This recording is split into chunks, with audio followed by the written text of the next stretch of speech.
تنگی داماں پہ نہ جا اور بھی کچھ مانگ، ہیں آج وہ مائل باعطا اور بھی کچھ مانگ، دے سکتے ہیں کیا کیا کچھ نہیں دیتے، یہ بحث نہ کر ہوش میں آ اور بھی کچھ مانگ۔ جن لوگوں کو شک ہے کہ کرم ان کا ہے محدود، ان لوگوں کی باتوں پہ نہ جا اور بھی کچھ مانگ، رہ رہ کے جو پہنچا ہے تو اس در پہ نصیر، آج آواز پہ آواز لگا اور بھی کچھ مانگ۔ نکال کر کے کہا کہ یہ موتی شب افروز ہے، رات کو چمکتا ہے، اور اس وقت دنیا کے اوپر جو قیمتی ترین موتی ہیں ان میں سے ایک موتی یہ میرے پاس ہے۔ خیر اس نے اپنا سامان سمیٹا تو اس مجلس میں ایک چور بھی بیٹھا ہوا تھا، اس کے دل میں لالچ آ گئی، تو اس نے اس جوہری سے کہا کہ جناب کہاں کے ارادے ہیں؟ تو اس نے کہا کہ میں بمبئی جا رہا ہوں۔ اس نے کہا واہ واہ کیا اچھا ہوا، میں بھی تو بمبئی جا رہا ہوں، تو چلو اکٹھا سفر ہوگا۔ وہ جوہری سمجھ گیا اس کی نیت کے کھوٹ کو کہ یہ میرا ہم سفر تو نہیں ہے، اس کا دل آ گیا ہے اس موتی پہ اور مجھ سے ہر صورت یہ موتی چرانا چاہتا ہے۔ لیکن وہ بھی بڑا سمجھدار تھا، اس نے کہا آ جائیے کوئی بات نہیں۔ سفر چلتا رہا، رات ہوئی، جب سامان اتارا اور سونے کی تیاری کی تو وہ جو اس نیت سے ساتھ ہم سفر بنا تھا اس نے بھی اپنی قمیض اتار کے لٹکا دی، اور اس جوہری نے بھی۔ اس جوہری نے یوں کیا کہ نظر بچا کے وہ ڈبیا قیمتی موتی والی نکال کر کے اس کی جیب میں ڈال دی اور خود بے فکر ہو کے سو گیا۔ جب یہ خراٹے لینے لگا تو چور اٹھا، اس کا سامان ٹٹولا، اس کی جیبیں دیکھی، سارا دیکھتا رہا۔ خیر دن چڑھ گیا، جوہری اٹھا، اس نے نظر بچا کر کے اس کی جیب میں ہاتھ ڈال کر کے وہ موتی اپنی جیب میں ڈال لیا۔ صبح جب ناشتے پہ بیٹھے تو اس چور نے باتوں ہی باتوں میں بات کی، وہ آپ کے موتی کی چمک شمک نظر نہیں آئی رات؟ تو وہ ہنس کے کہنے لگا نہیں میرے پاس ہی تو تھا، وہ جیب سے نکال کے سامنے رکھ دیا۔ دل ہی دل میں بڑا حیرت زدہ ہوا، میں نے تو سارا ٹٹولا، یہ اگر کہیں تھا تو مجھے کیوں نہیں ملا؟ چلو آج سے۔ اگلا دن آیا تو پھر اس نے قمیض اتار کے رکھی اور اس نے نظر بچا کے اس کی قمیض میں وہ موتی ڈال دیا اور خود بے فکر ہو گیا۔ یہ ساری رات اس کے سامان میں، اس کے لباس میں تلاش کرتا رہا اور وہ مزے سے سویا رہا۔ صبح اٹھا اور نظر بچا کے اپنی جیب میں ڈال لیا۔ ناشتے پہ پھر بات کی کہ وہ آج بھی کوئی چمک شمک دکھائی نہیں تھی۔ اس نے کہا میرے پاس ہی تھا، جیب میں ہاتھ ڈالا اور سامنے رکھ دیا۔ بڑا حیرت زدہ ہوا، دل ہی دل میں سوچا چلو کل صحیح۔ اس نے پھر ایسے کیا اور یہ ساری رات اس کا سامان ٹولتا رہا پوری تفصیل کے ساتھ۔ خیر جب صبح ہوئی تو اس نے پھر نظر بچا کے اپنی جیب میں وہ موتی رکھ لیا تھا۔ تو اس نے پوچھا وہ رات والا موتی آپ کا نظر نہیں آیا جس کو آپ کہتے تھے چمکتا ہے؟ کہا وہ ڈبیا میں رکھا ہے اس لیے چمک دکھائی نہیں دی، تھا تو میرے پاس ہی، اور جیب میں ہاتھ ڈالا سامنے رکھ دیا۔ یہ سر پکڑ کے بیٹھ گیا، میں روز اس کی جیب ٹٹولتا ہوں، سامان بھی دیکھتا ہوں، یہ رکھتا کہاں ہے؟ میں نے تو کوئی جگہ نہیں چھوڑی۔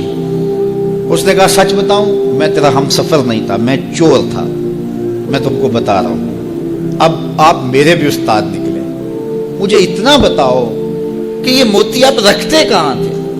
میں ساری رات ٹٹولتا رہا اور 3 دن ہو گئے مجھے، میں نے کوئی گوشہ نہیں چھوڑا، آپ کا سامان کھول کھول کے دیکھا ہے، آپ کا لباس الٹ پلٹ کے دیکھا، لیکن مجھے ملا ہی نہیں ہے، رکھتے کہاں تھے مجھے یہ تو بتاؤ۔ اس نے کہا لوگوں کی جیب میں ٹٹولتے رہے، اپنی جیب میں ہاتھ ہی نہیں ڈالا۔ بلے شاہ اڑ دیاں پھڑنے جڑا گھر بیٹھا ہے انہوں پڑھیا ہی نہیں۔ وفی انفسکم افلا تبصرون، کہا تم کہاں اسے ڈھونڈ رہے ہو، ذرا اندر بھی اتر کے دیکھو، اندر اترو گے تو اس کا سراغ مل جائے گا۔ نہ مسجد وچ نہ مندر وچ، لب یار نو اپنے اندر وچ۔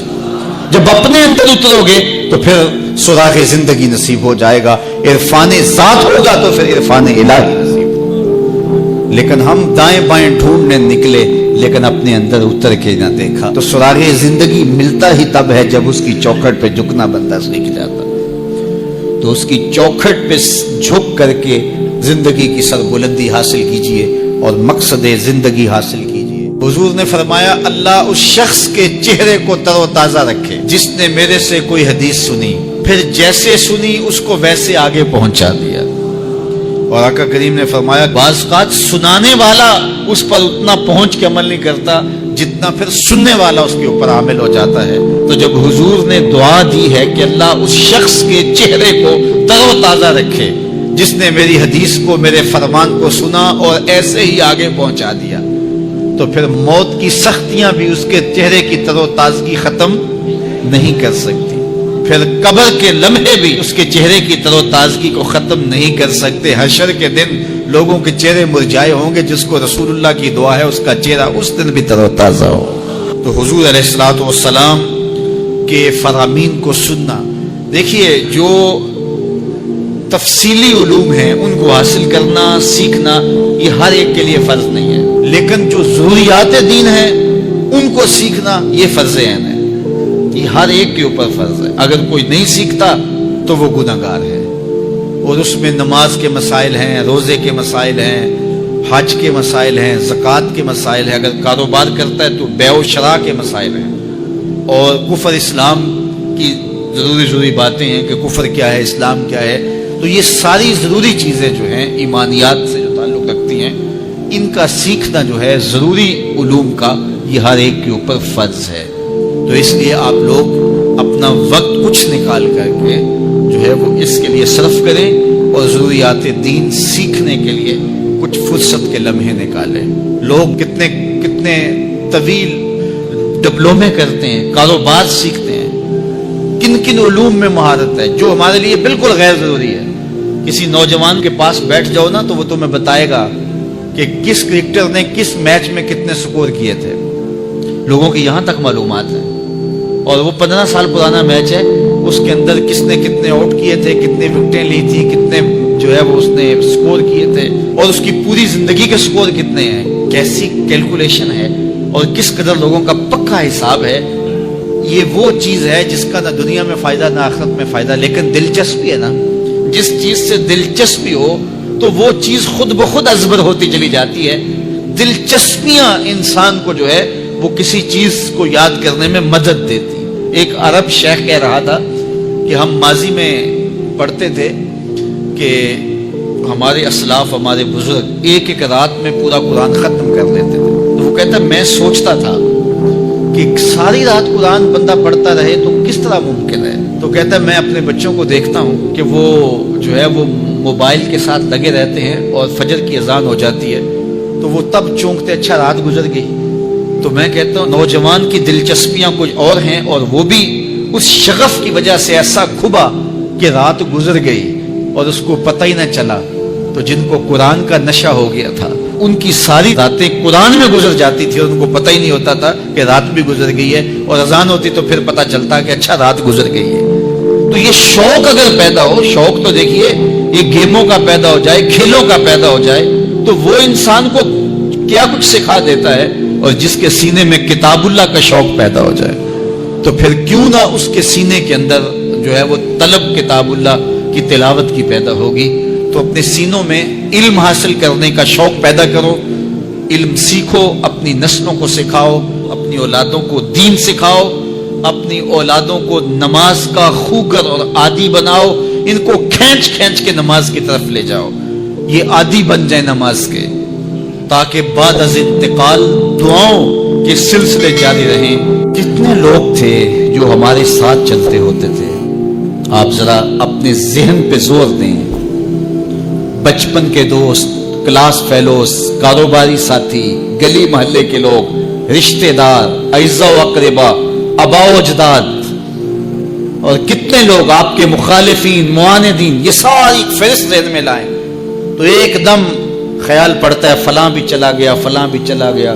کوئی سال کے بعد اچانک کوئی بات یاد آتی ہے تو یاد آ جاتا ہے، کوئی 6 ماہ کے بعد یاد آتا ہے. کئی ایسے لوگ ہیں کہ سال ہاں سال بعد یاد، ہاں وہ بھی ہوتا تھا.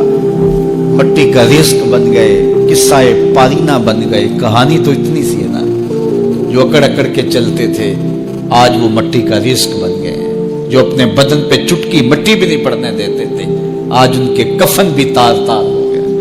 حضرت غوث اعظم فرماتے ہیں قبرستانوں میں جا کے دیکھو کیسے کیسے حسینوں کی مٹی خراب ہو رہی ہے. اللہ اکبر. بدن خاک میں مل گئے، ہڈیاں چور چور ہو گئی، ریزہ ریزہ ہو گئی. قبروں کے نشان بھی مٹ گئے، کتبے بھی ٹوٹ گئے،